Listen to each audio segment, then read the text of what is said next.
unseated, undivided, torn apart but reunited.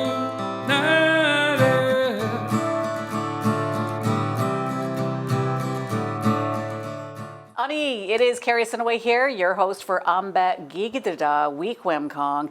Let's talk Wiikwemkoong. Well, wow, we're in 2021. Fantastic. What a challenging year that we just got out of 2020 with COVID-19 changing everyone's lives quite drastically. Modifications here, there, and everywhere, here in Wiikwemkoong as well. A lot of our services and programs kind of shut down for a while, but we're ramping things up again in this new normal world. And I want to say chimigwech to all of the workers who did continue to work throughout our lockdown, our shutdown in our community. A lot of people did still continue to work on a daily basis. So miigwech to everybody who did, go through the challenge, work through the challenge. And miigwech to everybody as well for following our COVID-19 public health guidelines. Again, we need to keep those in place. We need to practice those on a daily basis to ensure that all of our community members remain safe and healthy. We got to watch out for our elders. Yes, we are seeing the rollout of vaccines now in our First Nation communities here in Wiikwemkoong as well nationwide. So let's just continue to practice everything that we need to keep us healthy and safe so that we can try to get back into the normal world, whatever that may be in the future. So again, welcome to 2021 and, welcome to the new season of our shows. And with that, our first guest for 2021 right here, we have Karen Pheasant-Neganigwane. Neganigwane. Miigwech for being our guest. First year here. Miigwech, yes. Carrie and your crew, it's wonderful to be here. I'm so glad to be home right now. Mm-hmm. And you're home, really, when we're talking about the modifications and changes in the world and life, you're home really because of COVID. I am home, and it just hit me. I come home, I'm living in Alberta right now. I'm always home on the holidays, Christmas time, in the summer. So I've been here since the end of June. But COVID happened. All the universities across the nation, I tell my students across North America, we're all online. So the dean gave me permission to teach from home here on Manitoulin.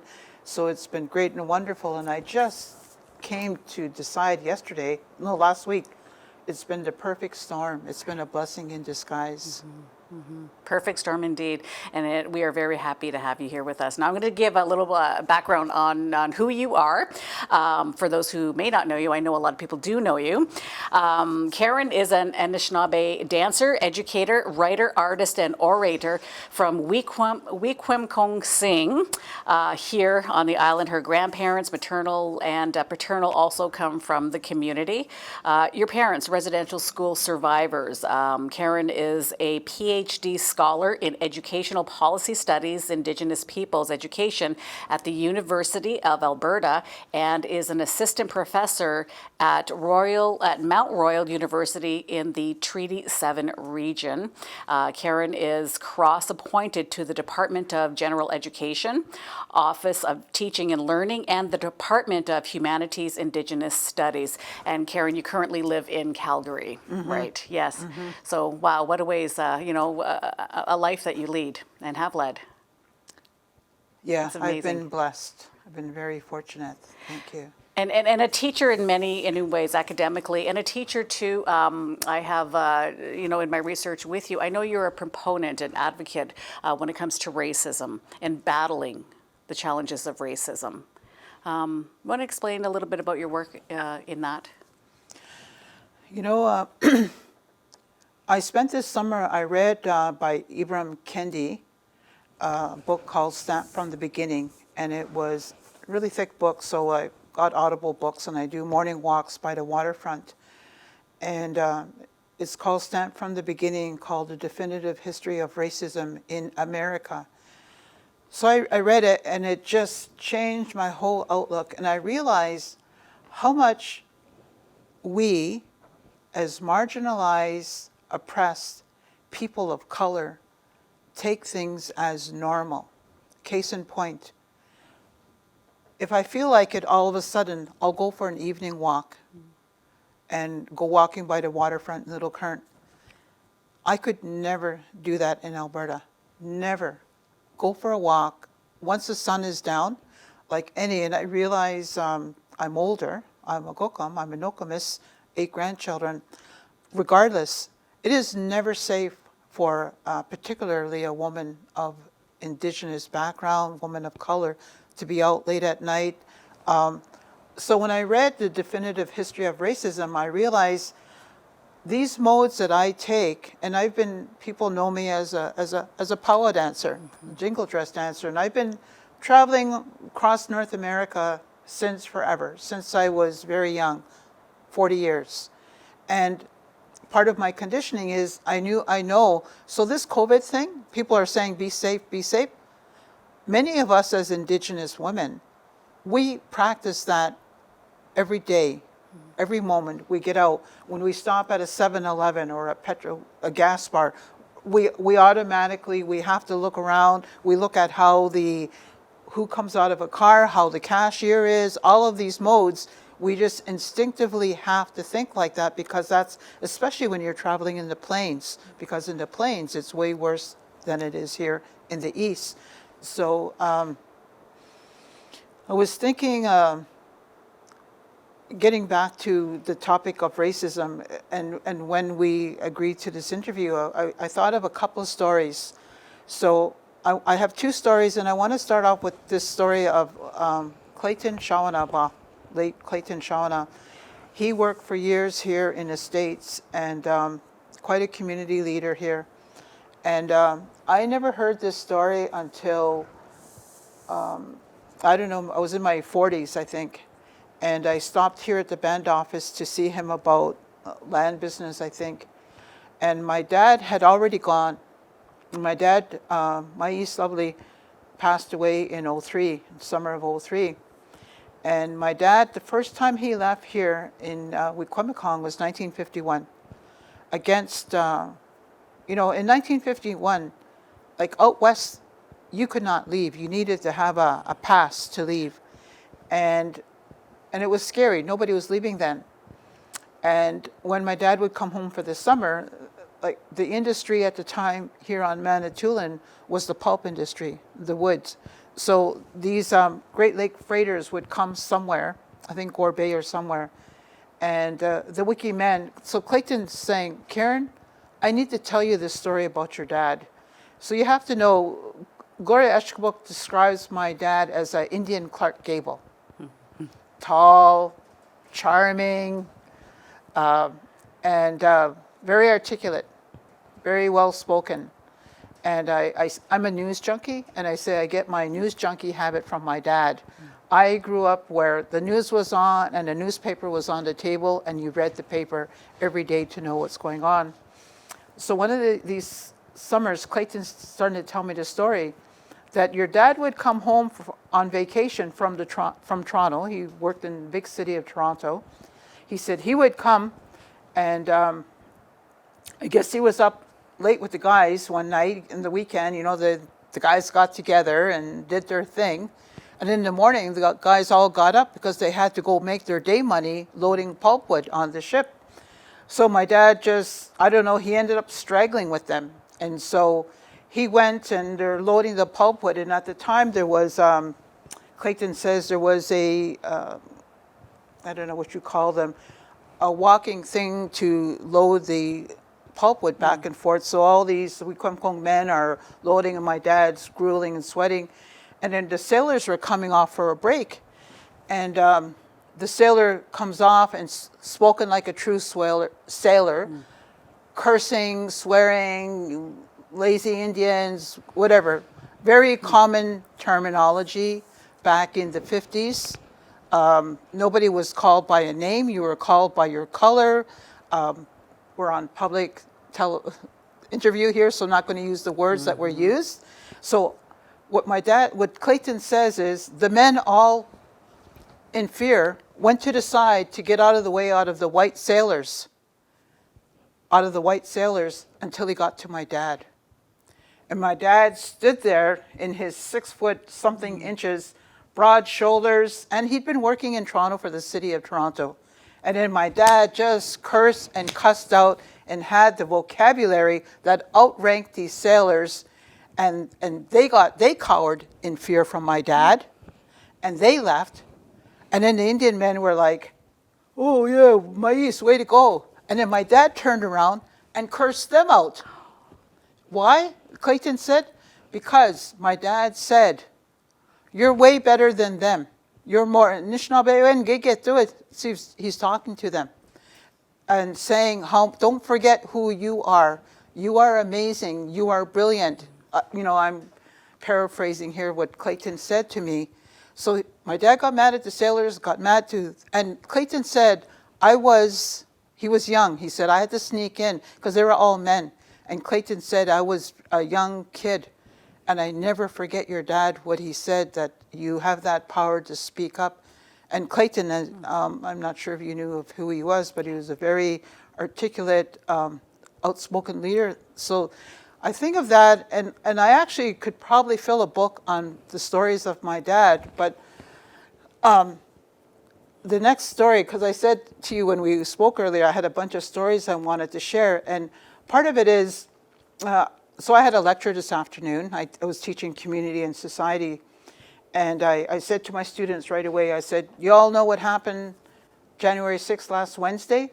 Like, what happened last week, January 6th? My mom and our eyes were glued to the news of what happened.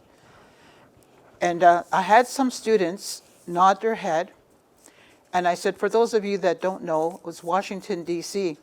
And then on my PowerPoint slide, I had pictures of June, BLM, Black Lives Matter, how the Capitol was with the National Guard when there was peaceful protests happening of Black Lives Matter.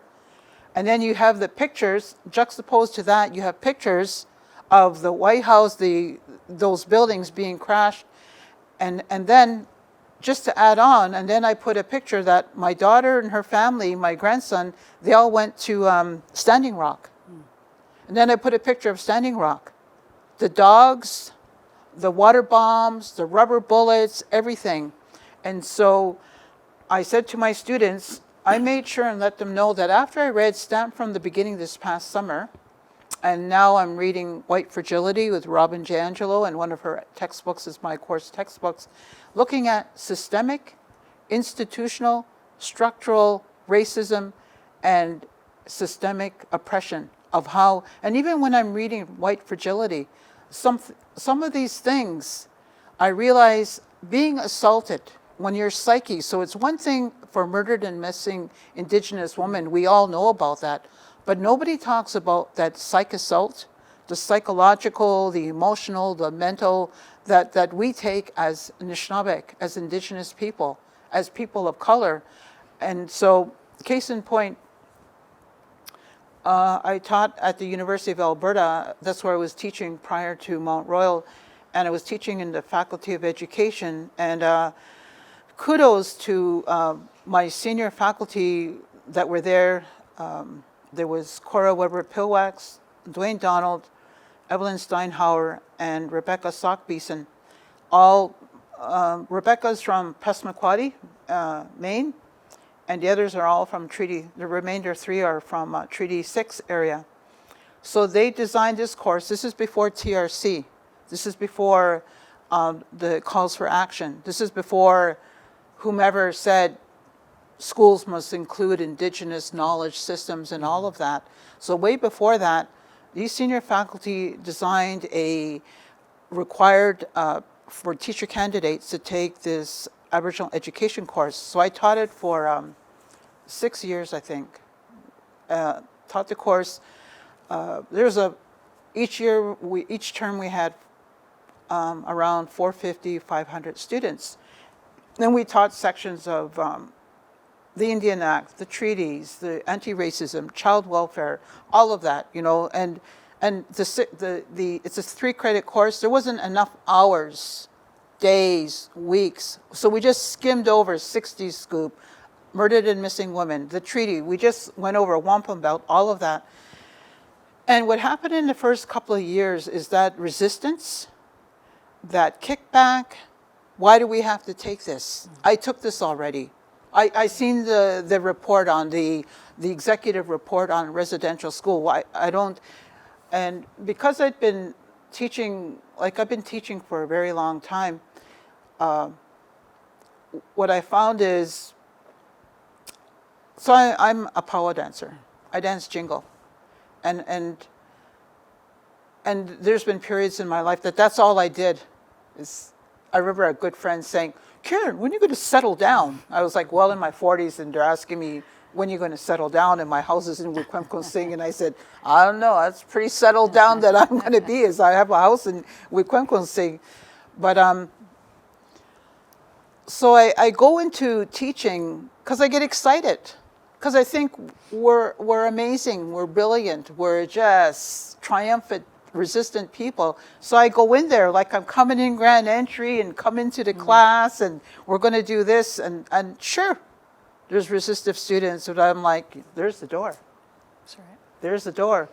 So we've been teaching this course now for several years, and we had a mass lecture. Final week, 12 weeks they've had seminars, lectures, we've had elders come in, we've had community leaders come in to do experiential teaching. So we're in the great big lecture hall, 440 students, and it was the end of the term evaluation. So there was 4 of us, self-including, just doing an overview before they do their final exams.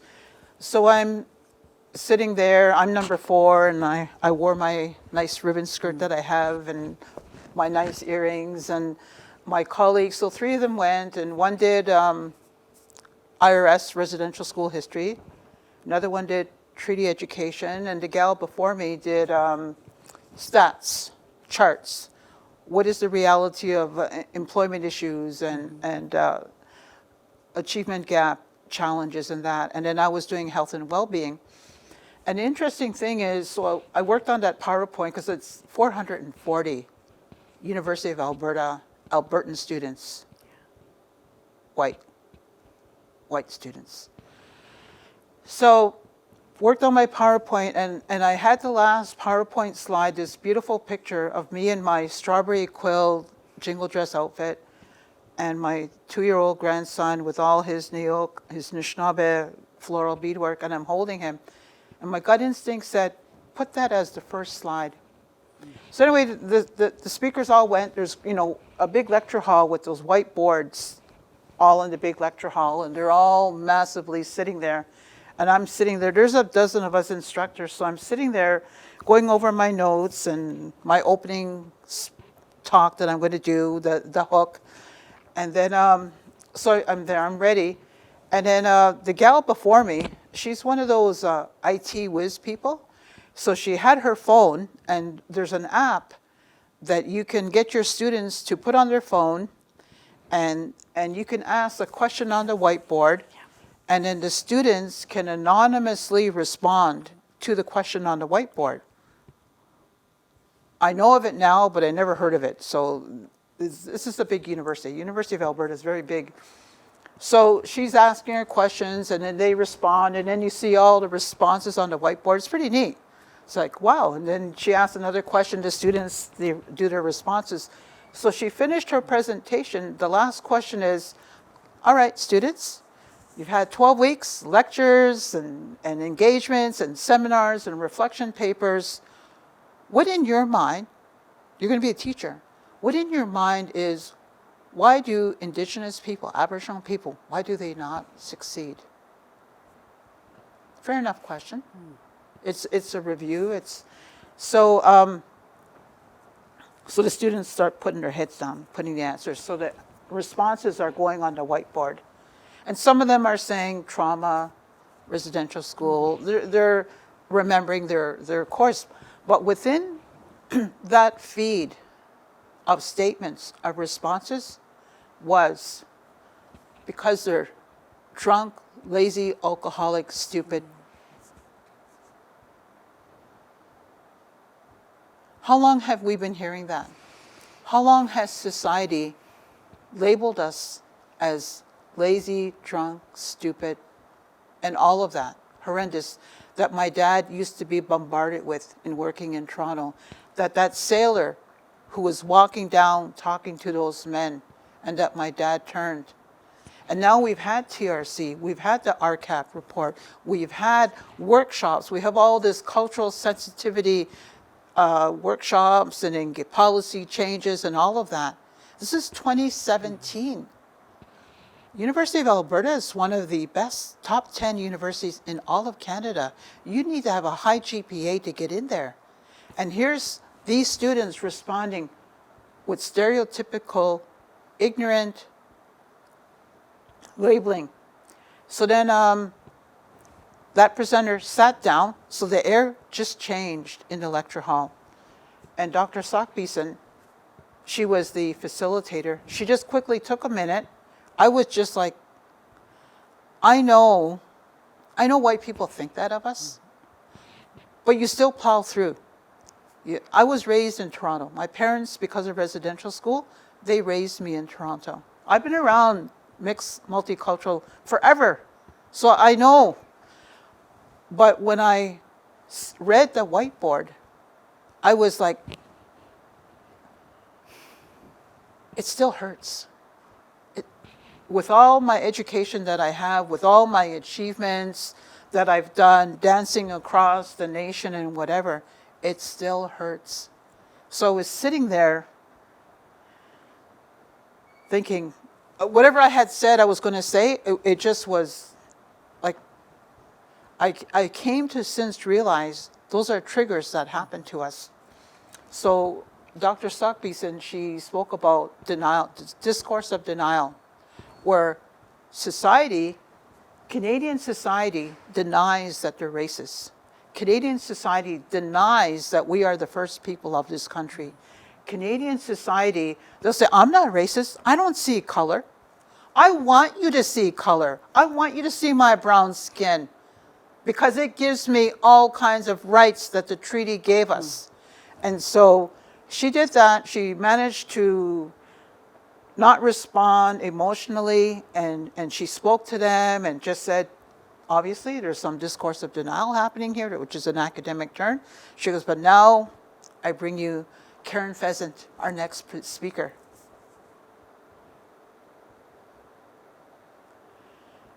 I had to muster every bit of energy to force myself out of that seat, lift myself up, slowly walk across that mega lecture hall and in my ribbon skirt, go to the center, my head is down.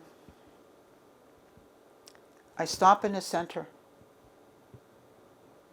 and I look up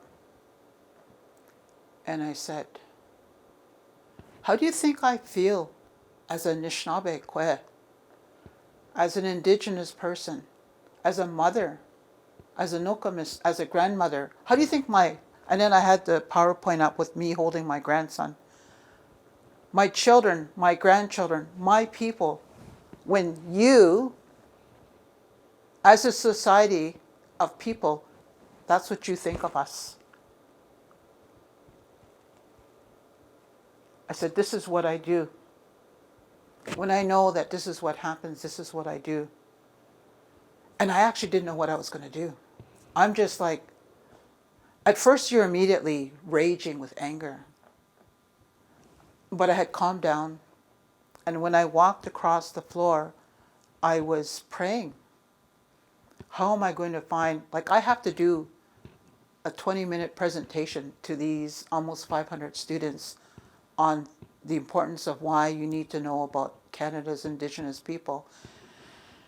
So then I said, this is what I do. And I pointed at that picture of me holding my grandson, Olin. And I somehow found this song in me. And we have something called a sidestep in our Shibagashagegan, in our jingle dress, and it's a healing dance. So I found that song, and I stood there, and then I danced, and I danced. I don't know, maybe a few steps, I danced, praying, bringing my hand up, praying to help me in the work that I do. And then I finished that dance. So no, I didn't have my jingle dress on. I had just this ribbon skirt. And then I said, this is what I do. I dance with my children. I dance with my grandchildren. I dance because it reminds me of how amazing, how brilliant, powerful, and intelligent we are as a people. Took a breath, and then I went into my PowerPoint lecture. So I think of that, and you know when that happened, because I have an arm's length of stories that I could talk about being in the university now. One of the popular things they're talking about is indigenizing the academy, decolonization, and now with so this happening. So I kept quiet on that story because when I seen that, it's an assault on my psyche. So I kept silent and never said a word. Part of it is I don't want the university to think I'm a sucky. I don't want them to think that I don't have the stamina to deal with the racism, the covert racism that exists within the universities. And so I kept quiet. And you know, you put on that facade of I can take on the world, and then you take a breath, and then you go, and you're a public figure. You did the news for so long, Carrie, so you know what I'm talking about. I know you know what I'm talking about. So we're in a new field as academic scholars. You know, it's one thing, it's great that, you know, the Indian Control of Indian Education document of 1972, that's why we have ITEP programs, ATEP programs all across Canada with all of our Anishinaabe, our Indigenous people. But we, you know, Canada, Stats Canada says 65% of our population lives in the city. They want to see a brown face leading that class. And when I have a majority of non-Indigenous students, I want them to know, and I let them know, like today when I was teaching, I said, I had a box. And I said, see this box? I said, this is your education. You came to this university and you got your GPA. I said, so now that you're in my class, I teach from an Indigenous pedagogical positioning. I said, so that box that you have while you're in my class, and this is what I think of that Western education that you had. I said, so, and I ripped up that whole box. I didn't intend, but I did that. I said, because now you're going to get a real education. I teach about global citizenship, and now you're going to hear it from my lens, the true story. And so, I'm going to breathe here. Miigwech for sharing that those stories, Karen. And you know, you're really talking and really touching on healing. You know, how we have our own journeys of healing based on what we experience in life. And in your experiences, you've, you know, been confronted with racism, and you found it within yourself, your spirit, your being, to address racism and other challenges as you see fit. And I think that's something that our community right now is really going through, is that looking at internally, like, you know, in dealing with the challenges that life brings us. And recently we've had, you know, community members that have passed on to the spirit world as well, our youth. So any advice, you know, in that regard, you know, when it comes to healing, feeling the pride, keeping the strength, any advice and thoughts on that? You know, when I was telling you earlier, I was trying to think of what stories that I was going to share today. One was that whiteboard story that I'm using in my doctoral dissertation, but that story that Clayton shared to me of my dad, one is Clayton held that story, and there's a lot of people here at home that have those stories. And as we were chatting before we went on camera, talking about, or maybe somebody else here, but being from Wiikwemkoong, we're such amazing beings. We're such brilliant beings. But when our psyche gets attacked like that, it's really hard to pick ourselves up again. And I have to really, because truth of the matter is, my dad drank for almost his whole entire adult life. And I bought into the narrative. I bought into the colonial myth where they stereotyped my dad that he was drunk, stupid. And my dad was brilliant. And so when I realized what colonial history did to us and just painted us so, and so I look at my dad's brilliance, and each one of us here in Wiikwemkoong, we have that. And sure, I know people say, well, you got to quit drinking, or you got to get an education, or, I lived in Wiikwemkoong for many years prior to moving to Alberta. And I'm going to say this. I think coming from Kaboni, Wiikwemkoong, Toganing, my dad's from Toganing, is pretty amazing. And that land is so powerful. And my thing is, you go there and you sit. Even now, like I'm in Little Current, I do my utmost to go for those morning walks and do prayers and greet the sun. And even now with the snow, I go lay my back on that ground to ground myself. And so there's no doubt that contemporary life of gaming and casinos and whatever, but the gaming and social media addictions and all of that, to just take that moment to be in your own mindfulness and breathe. Simple little things. Like, it's great if you can go to a spa somewhere, or you go to a 21 or a 30-day treatment program, or go get a university degree. But really, it's right. Like I did in that moment. When I walked to the center of that hall, I started praying. I don't know, like, what I'm going to do. And then I ended up, and I'm not saying everybody is a dancer, but everybody has a gift. And back in the day, long time ago, it was just to know your gift. Just to know your gift and do that. And so I danced. And it brought that to me in that stillness of that moment. And so just as my dad turned to those, as Clayton remembers, and Clayton said, I remember your dad told us, basically, be yourself. Be yourself. Be yourself. And it's such a simple message. Be yourself.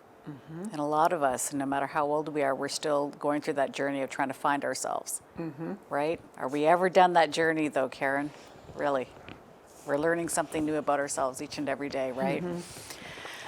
Miigwech for sharing your stories with us. It's been a joy. It's been good to be with everybody. It's been great to be home.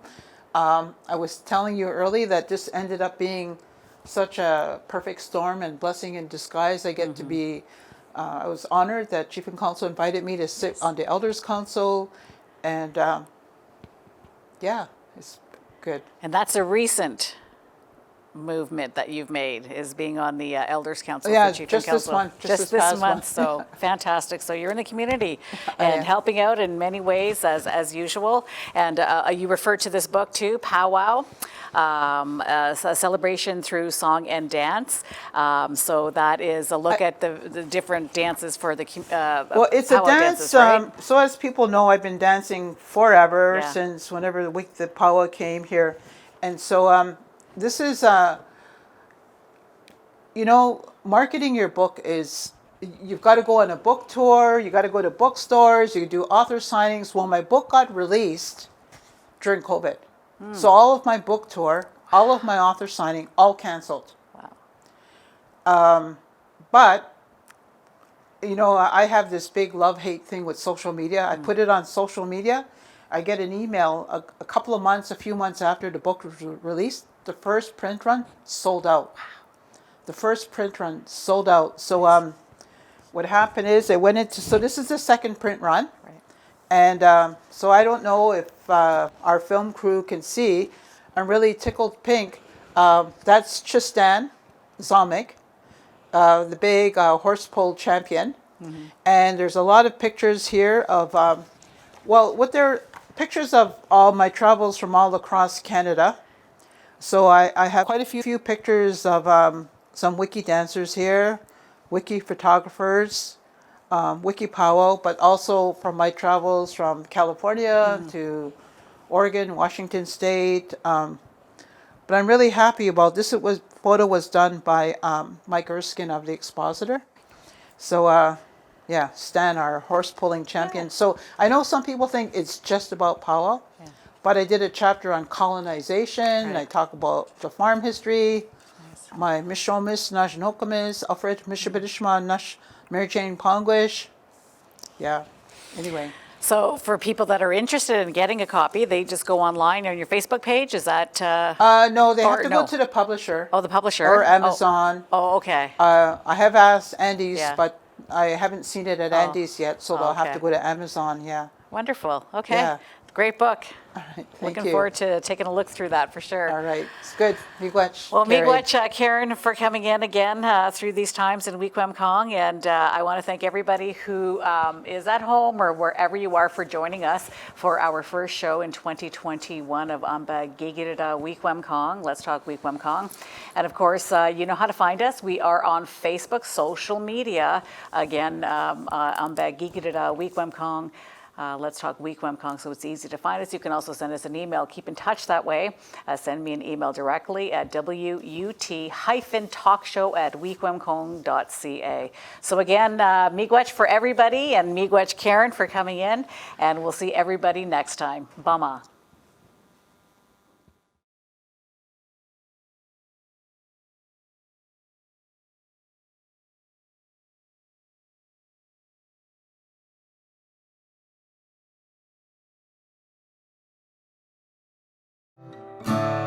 Sitting, watching